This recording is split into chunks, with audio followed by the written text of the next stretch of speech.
Assalamualaikum warahmatullahi wabarakatuh.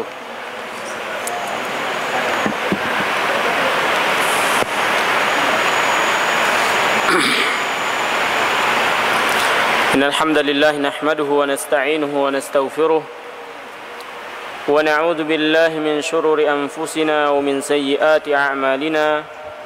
Man yahdihillahu fala mudilla lahu wa man yudlilhu fala hadiya lahu.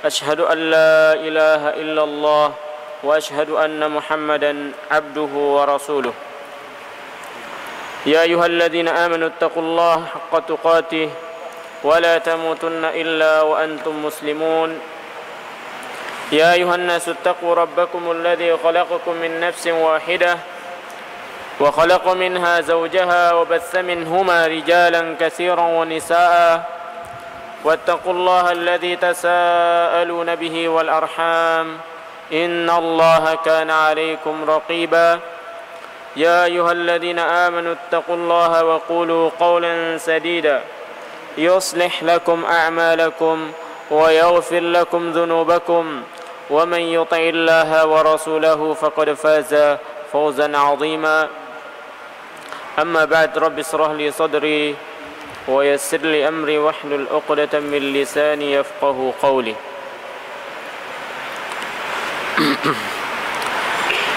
Jemaah yang dimuliakan oleh Allah Subhanahu wa taala, insyaallah pada malam yang berbahagia ini kita lanjutkan kajian kita surat Al-Baqarah, tafsir surat Al-Baqarah. Insyaallah pada malam hari ini kita akan mengkaji ayat yang ke-240. Masih ayat berbicara tentang perceraian dalam Islam, yang mana sebelumnya ayat yang berbicara tentang perceraian ini cukup panjang, tentang kekeluargaan, khususnya perceraian ini cukup panjang dalam surat Al-Baqarah ini.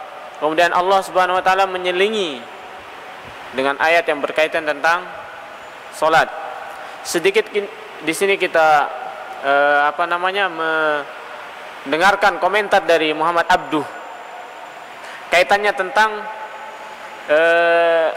Allah Subhanahu wa taala terkadang di dalam Al-Qur'an ketika berbicara tentang suatu tema atau permasalahan yang cukup panjang diselingi dengan tema yang lain. Seperti kaitannya tentang puasa, itu di tengah-tengah puasa itu di sini tentang ayat yang berkaitan dengan doa. Wa idza sa'alaka ibadi anni fa inni qarib. Kemudian ketika berbicara tentang haji, di sela-sela itu haji atau apa di haji atau puasa ya. Surat Al-Baqarah juga diselingi dengan ayat tentang jihad, wa qatilu fi sabilillahi alladhina yuqatilunakum wa la ta'tadu innallaha la yuhibbul mu'tadin. Dan begitu ayat-ayat yang lainnya. Di sini Muhammad Abduh mengatakan bahwasanya Allah Subhanahu wa taala dia berbicara, waqad khatara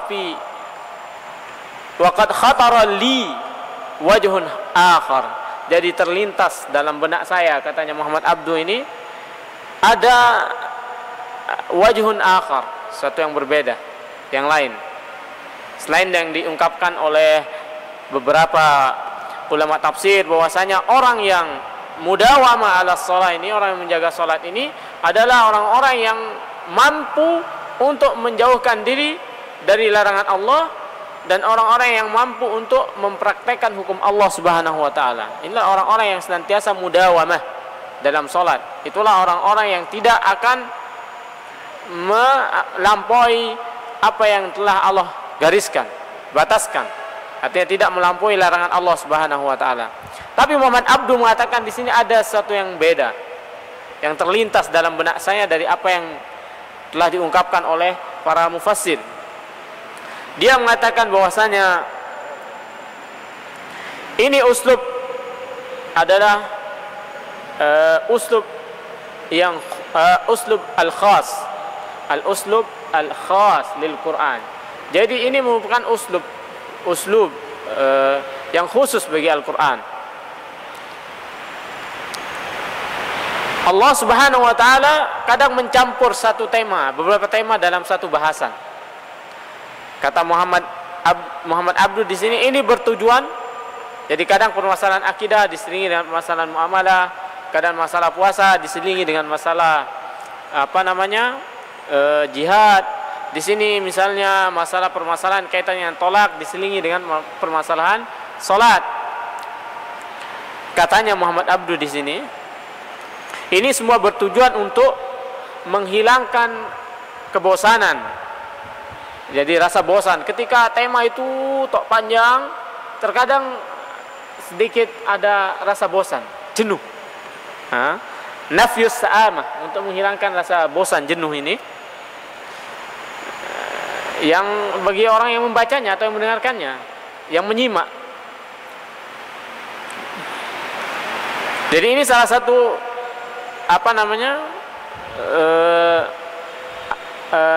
hikmah dari selingan di Allah menyelingi tema yang cukup, pembahasan yang cukup panjang dengan pembahasan yang beda.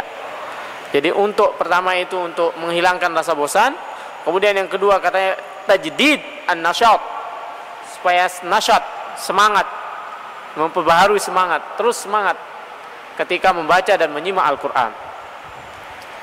Tapi Al-Quran Al-Karim ini salah satu mukjizatnya, ketika membacanya orang tidak jenuh. Ketika kita membaca itu seolah-olah kita membaca, baru kita membaca. Berapa kali kita membaca Al-Fatihah itu kayak pertama kali kita baca. Al-Fatihah ini yang paling banyak kita baca. Makanya ada nasihat, saya lupa dari siapa, kaitannya tentang nasihat tentang Al-Fatihah ini. Jangan sampai anak Anda itu diajarkan Al-Fatihah oleh orang lain. Jadi usahakan Anda yang mengajarkan Al-Fatihah itu kepada anak Anda. Ini Al-Fatihah ini dibaca tiap sholat berapa kali. Jadi jangan sampai ini Al-Fatihah ini diajarkan oleh gurunya, Anda tidak punya peran. Jadi Anda sebagai orang tua, Anda yang ajarkan. Mungkin anaknya baru dengar ini, kemudian dia dulu tidak mengajarkan anaknya, ya cucunya, atau anak dari cucunya. Yang penting masih ada kesempatan. Jadi jangan sampai ini Al-Fatihah ini diajarkan oleh orang lain, karena faedahnya yang sangat luar biasa. Bayangkan kan orang yang mengajarkan, khairukum man ta'allamal Qur'ana wa 'allamahu, man sanna sunnat, dan seterusnya. Pahala yang terus mengalir. Ketika ini dibaca oleh anak kita tiap kali dia sholat, itu pahala akan mengalir ke kita, orang yang pertama mengajarkannya. Itu amal jariyah. Jadi jangan sampai Al-Fatihah ini, anak Anda bisa Al-Fatihah itu dari orang lain. Itu nasihatnya, bagus juga. Karena melihat Al-Fatihah ini ayat yang paling sering dibaca. Karena orang sholat itu tidak bisa tanpa Al-Fatihah, karena itu rukun, tidak sah sholatnya. Dan orang yang tidak sholat tentunya bukan orang muslim. Jadi mau tidak mau ya harus dibaca Al-Fatihah. Sholat 5 waktu, sholat tahajud, sholat taraweh, sekian rakaat itu, sholat sunnah-sunnah yang lainnya, membaca Al-Fatihah. Berapa pahala yang kita dapatkan ketika kita mengajarkan Al-Fatihah kepada orang lain. Insyaallah ya, dari Al-Fatihah toh. Iya.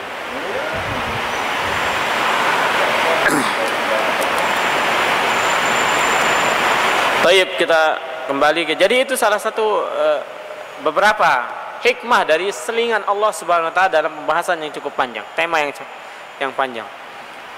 Dan semua ayat dalam Al-Qur'an itu ada kolerasi, ada hubungannya.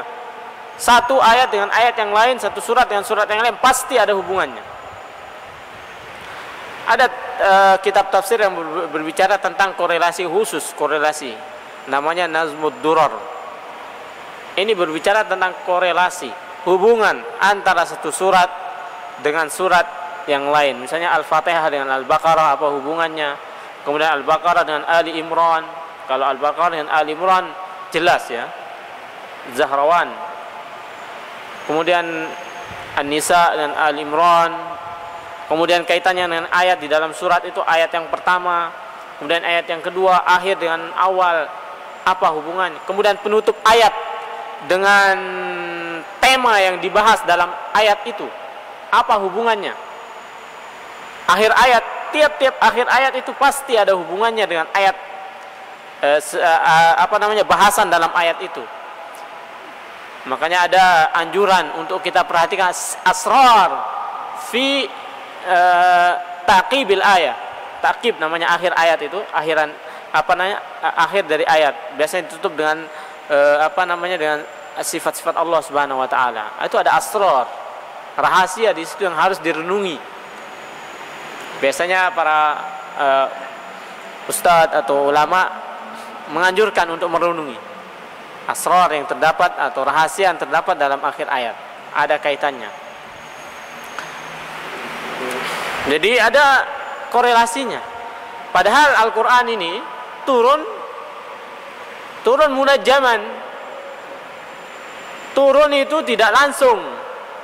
Jadi tidak langsung ada suatu permasalahan turun ayat.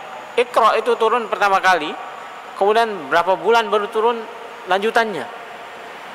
Dalam masa yang cukup panjang. Tapi susunannya Masya Allah ya, tidak ada pertentangan, serasi, temanya serasi, walaupun jaraknya jauh. Itu salah satu mukjizat Al-Quran juga. Walaupun turunnya itu jaraknya berbeda-beda,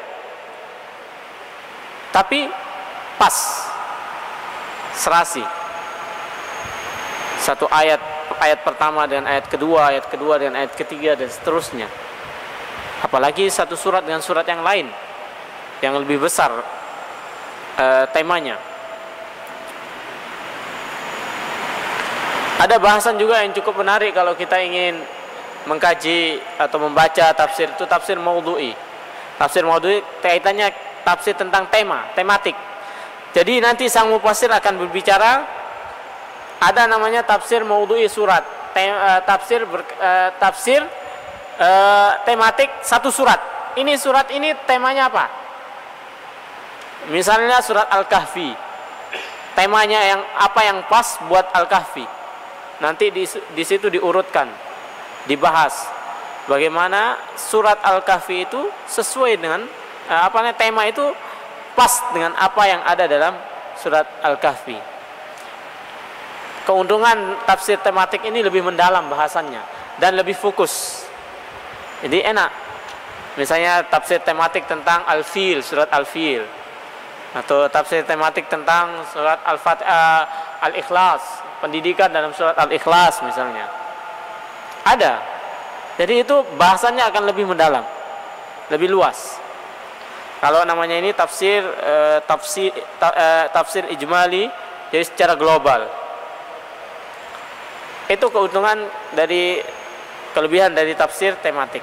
Dia juga menghubungkan satu ayat dengan ayat yang lain. Ayat satu, ayat pertama, ayat kedua, ayat ketiga. Apa hubungannya? Sehingga nanti tiap-tiap ayat itu menjadi, atau beberapa ayat menjadi sub topik bahasan. Coba kalau ada terjemahannya, coba dibaca, menarik. Tafsir tematik. Ada tematik surat, ada tematik ayat. Demikian sekilas tentang tafsir.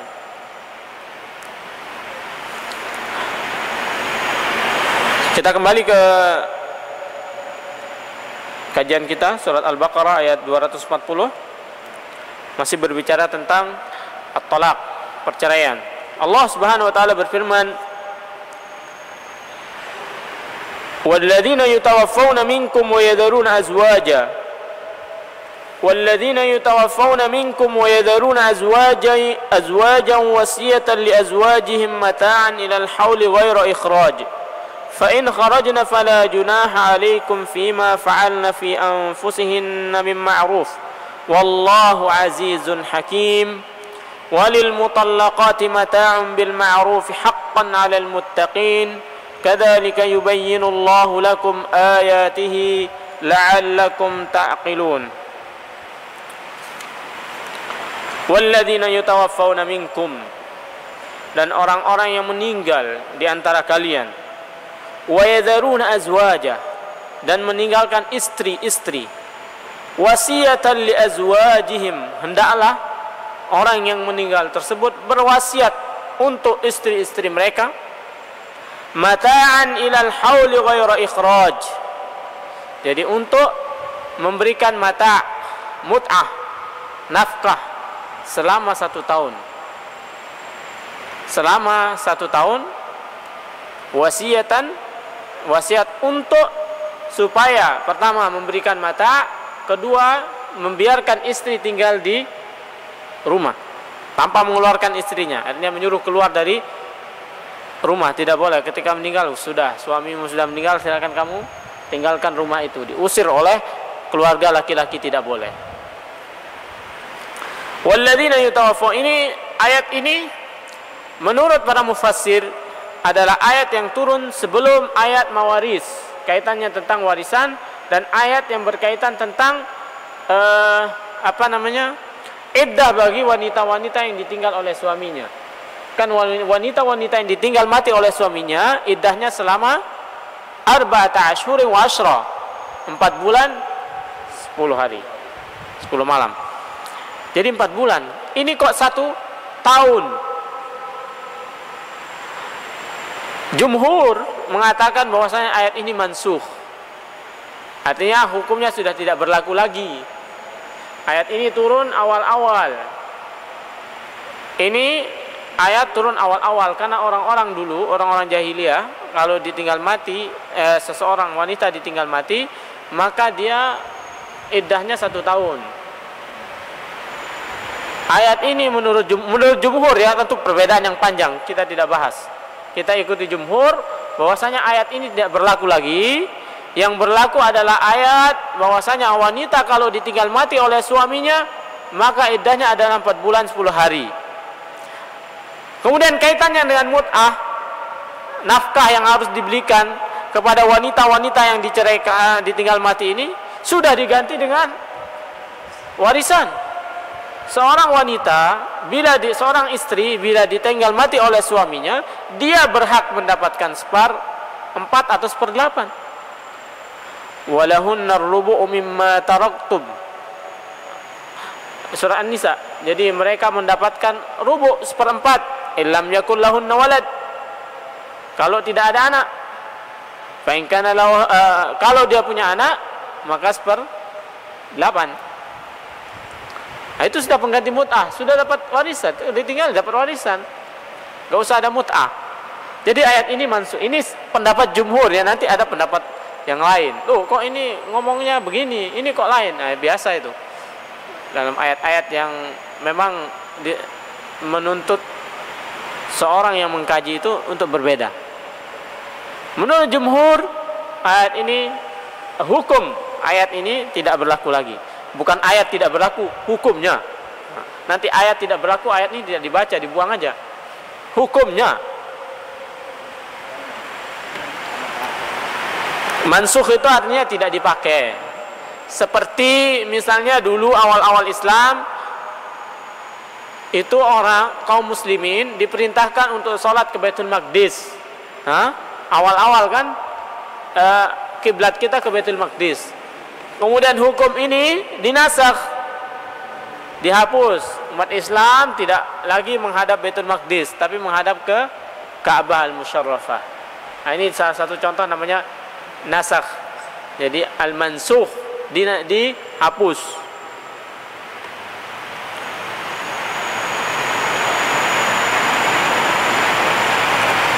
Ilal haul, ya, selama 1 tahun. Ghairu ikhraj. Fa in kharajn, Kalau wanita itu, jadi syarat dia mendapatkan nafkah, kita menurut ayat ini, syarat wanita itu mendapatkan nafkah kalau dia tinggal di rumah, tidak keluar dari rumah itu selama 1 tahun. Kalau setelah dia keluar, dia tidak berhak mendapatkan mut'ah, nafkah, ya berupa makan, berupa pakaian dan lain sebagainya. Jadi yang sesuai dengan urf, kembali kepada urf nafkah itu, kembali kepada budaya, adat istiadat yang berlaku. Fa in kharajna, kalau wanita-wanita itu keluar dari rumah suaminya yang telah meninggal itu, fala junaha alaikum fima fa'alna fi anfusihinna min ma'ruf, kalian tidak bisa boleh mencegahnya. Tidak ada hak bagi kalian wahai wali-wali, para wali atau kerabat dari laki-laki, pihak laki-laki atau pihak perempuan. Anda tidak berhak untuk melarang si perempuan ini keluar dari rumah itu.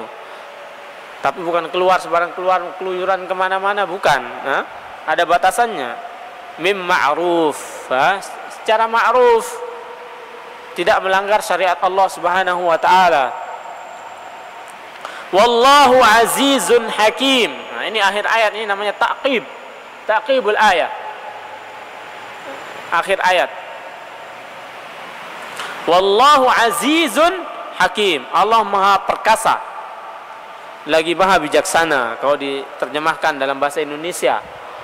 Tapi dalam bahasa Arab, mufassir itu menjelaskan aziz itu artinya adalah al-ghalib, yang mengalahkan dan yang mampu untuk membalas. Al-akhdhu bisar, orang-orang yang menyalahi aturan Allah Subhanahu wa taala. Allah itu sudah ghalib, Maha mengalahkan, kemudian mampu untuk memberikan balasan, menghukum orang-orang yang keluar dari aturannya, yang tidak mau menerima, yang tidak mau melaksanakan aturannya. Ini namanya aziz. Bukan dia hanya mengalahkan saja, tidak.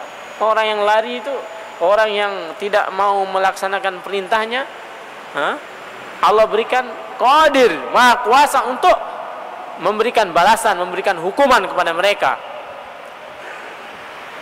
Terkadang orang memberikan hukuman bisa zolim, ya, bisa tidak sesuai dengan kapasitasnya, tidak sesuai dengan kesalahan orang. Makanya Allah tambah azizun hakim.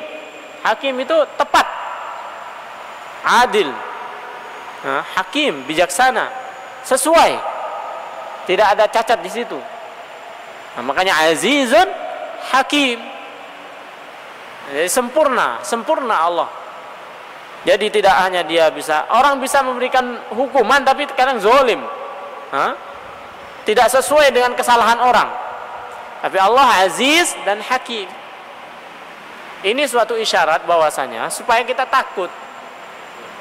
Ini zat yang memiliki sifat seperti ini, maka zat seperti ini zat yang pantas dan yang patut untuk ditaati.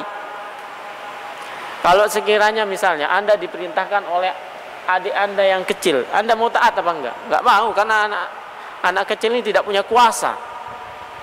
Enggak pantas untuk ditaati. Ngapain? Enggak takut saya. Jadi dia tidak punya kuasa, dia tidak punya hak untuk memerintah.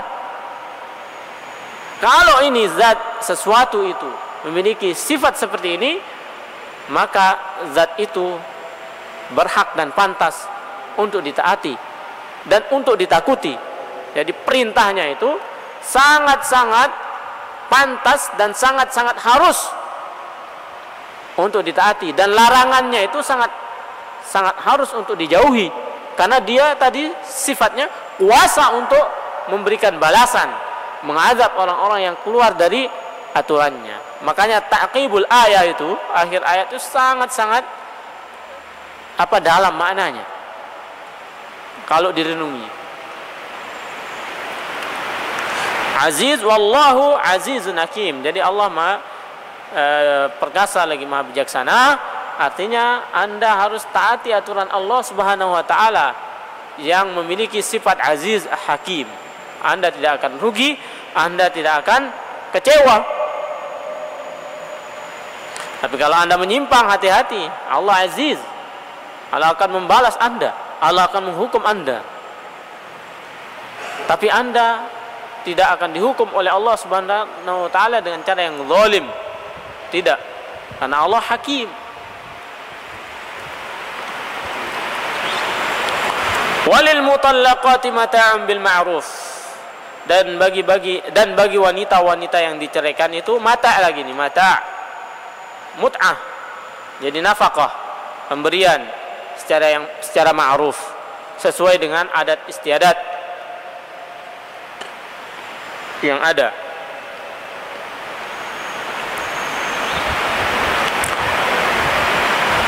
Kalau kita kaitkan ini, walil mutallaqati mata'un bil ma'ruf haqqan 'alal muttaqin, di sini ada 'alal muttaqin, bagi orang yang bertakwa.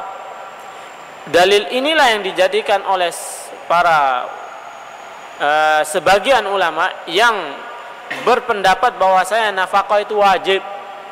Karena kalau tidak, dia bukan golongan orang-orang yang muttaqin. Ayat yang sebelumnya haqqan 'alal muhsinin. Itu dalil bagi orang-orang yang mengatakan bahwasanya nafkah ini adalah sunnah. Kalau saya mau, ya saya mau berbuat baik ya nggak apa-apa, nggak berbuat baik juga nggak apa-apa. Tapi kalau muttaqin ini yang berbahaya. Anda tidak termasuk orang-orang yang muttaqin. Makanya dia mengatakan bahwasanya mut'ah itu, nafkah bagi wanita-wanita yang diceraikan, wajib. Tapi jumhur itu adalah mustahab, sunnah. Jadi pas ada perbedaan seperti itu dalam dunia fikih. Kalau takut perbedaan, jangan sentuh buku fikih. Ya, Anda baru buka pertama Bismillahirrahmanirrahim. Bismillah ini termasuk ayat Al-Fatihah apa tidak? Sudah mulai. Bismillah ini bacanya jahar apa tidak waktu sholat? Ikhtilaf. Jadi kalau mau takut perbedaan, jangan sentuh buku fikih.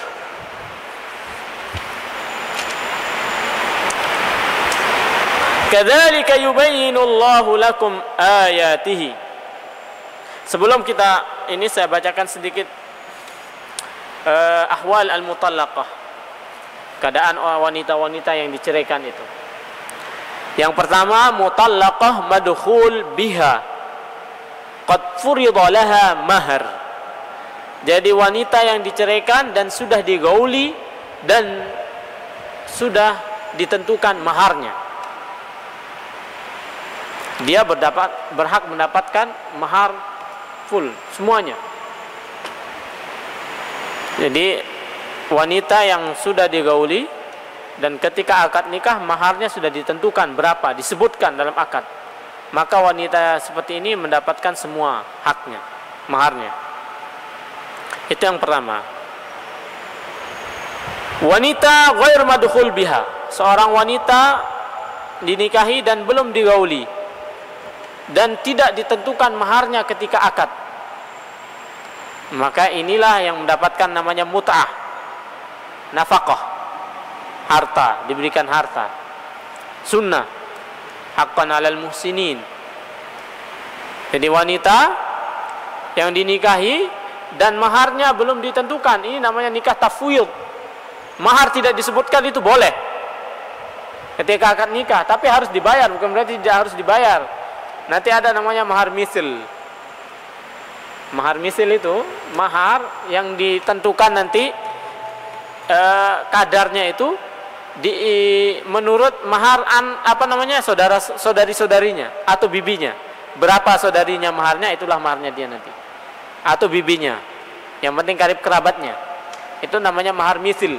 Misil ya misal seperti maharnya saudarinya atau seperti maharnya bibinya. Itu namanya nikah tafwid. Istilah ya, nikah tafwid. Nikah, akad nikah yang tanpa menyebutkan mahar.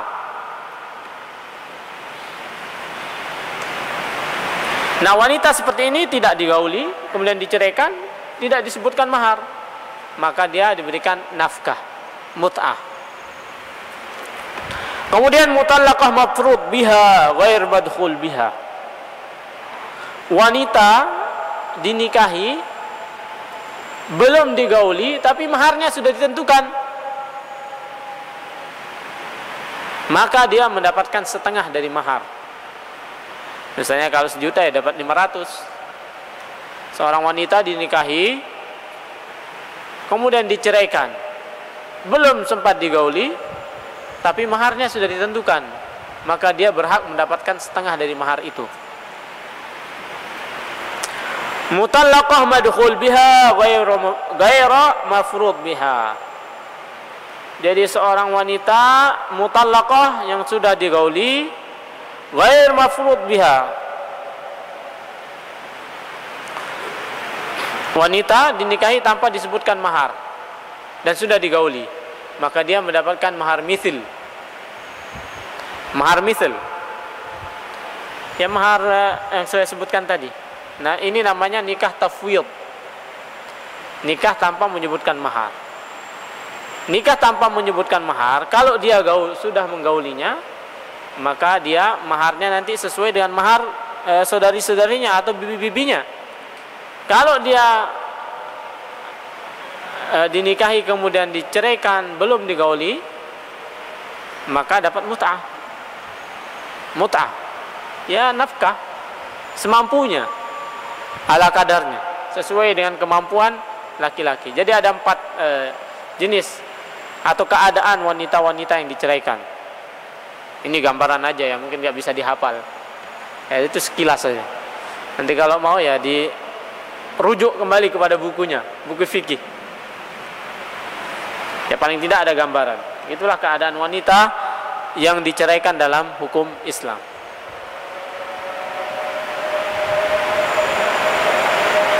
Orang-orang yang mengkritik tentang perceraian ini kan tidak membahas secara detail, hanya sekilas aja. Wah, perceraian ini menzolimi wanita dan seterusnya. Tapi dia tidak tahu bagaimana perincian Islam kaitannya dengan perceraian. Sama dengan kaitannya hukum kisos, hukum potong tangan. Dikira hukum potong tangan, nanti tangan orang ditebas begitu saja, orang ngambil sedikit kemudian ditebas. Kan itu yang digembar-gemborkan tanpa dia membahas secara mendalam.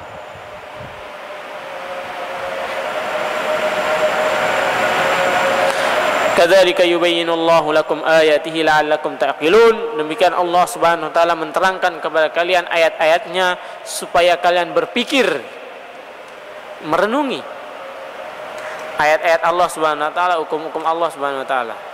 Tapi mana hukum Allah yang Allah jelaskan dalam Al-Qur'an dan hadis yang dipraktekkan sekarang?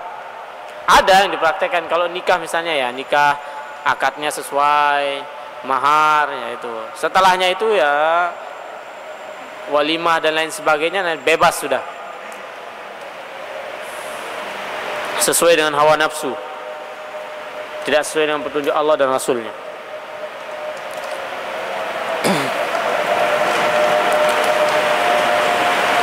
Para jamaah yang dimuliakan oleh Allah Subhanahu wa taala, mungkin cukup sampai di sini apa yang bisa kita kaji pada malam hari ini karena waktu Isya sudah datang. Kita akhiri dengan doa kafaratul majlis. Subhanakallahumma wa bihamdika asyhadu an la ilaha illa anta astaghfiruka wa atubu ilaika. Assalamualaikum warahmatullahi wabarakatuh.